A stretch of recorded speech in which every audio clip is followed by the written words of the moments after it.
Late night horror में आपका स्वागत है। यहाँ हम आपको उन सच्ची घटनाओं की दुनिया में ले चलते हैं जहां किसी ने जीवित रहकर नहीं बताया कि क्या हुआ। हर कहानी में सच्चाई की सिहरन और भयानकता की झलक है। तो अपनी सांसें थाम लें, रोशनी धीमी कर लें और तैयार हो जाएं लेट नाइट हॉरर के सफर पर।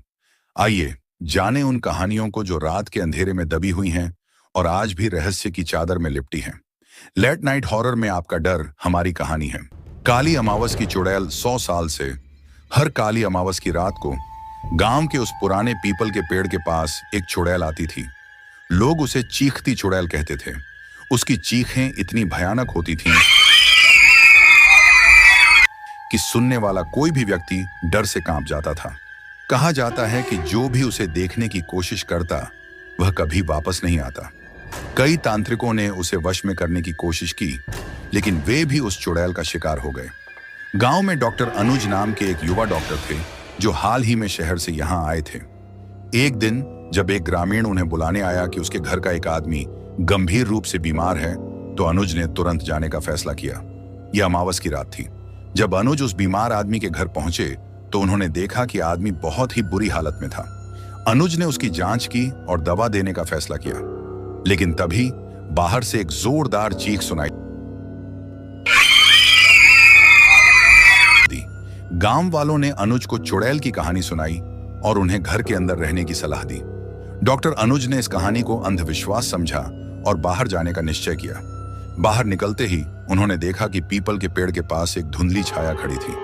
उनकी आंखें फैल गईं जब उन्होंने देखा कि वह छाया धीरे धीरे एक महिला का आकार ले रही है। वह चुड़ैल थी। उसकी आंखें जलती हुई अंगारों की तरह लाल थीं और उसके बाल बिखरे हुए थे। डॉक्टर अनुज को समझ में आया कि यह चुड़ैल वही है जिसके बारे में गांव वाले बात कर रहे थे। उन्होंने साहस जुटाया और उससे पूछा, तुम कौन हो और यहां क्या कर रही हो? चुड़ैल ने अपनी भयानक हंसी में जवाब दिया, मैं तुम्हारी मौत का संदेशवाहक हूं। मैं यहां हर अमावस की रात को आती हूं, उन लोगों को ले जाने के लिए जो मुझे देखने का साहस करते हैं। डॉक्टर अनुज ने अपना बैग खोला और उसमें से कुछ औषधि निकालने लगे। उन्होंने सोचा कि शायद इससे वह चुड़ैल को शांत कर सकते हैं, लेकिन चुड़ैल ने हंसते हुए कहा, तुम्हारी ये औषधियां मेरे ऊपर काम नहीं करेंगी। डॉक्टर अनुज ने आखिरी बार कोशिश की और तांत्रिकों के बताई कुछ मंत्र पढ़ने लगे, लेकिन चुड़ैल और भी ज्यादा भयानक हो गई और उसने डॉक्टर अनुज पर हमला कर दिया। उसकी चीखें इतनी भयानक थीं कि आसपास के लोग डर से अपने घरों में दुबक गए। चुड़ैल ने डॉक्टर अनुज को पकड़ लिया और उसकी आत्मा को निगल लिया।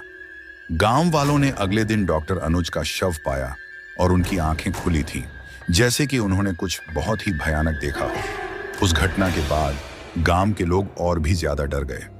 उन्होंने उस पीपल के पेड़ के पास जाना बंद कर दिया।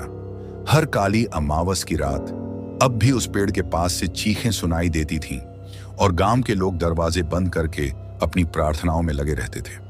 गांव में यह कहानी अब भी सुनाई जाती है और लोग कहते हैं कि चीखती चुड़ैल अब भी वहां है, अपने अगले शिकार की तलाश में। अगर आपको हमारी कहानी पसंद आई हो तो लाइक, शेयर और सब्सक्राइब जरूर करें। कमेंट में बताओ कैसी लगी। लेट नाइट हॉरर में फिर मिलते हैं एक और मजेदार कहानी के साथ। धन्यवाद।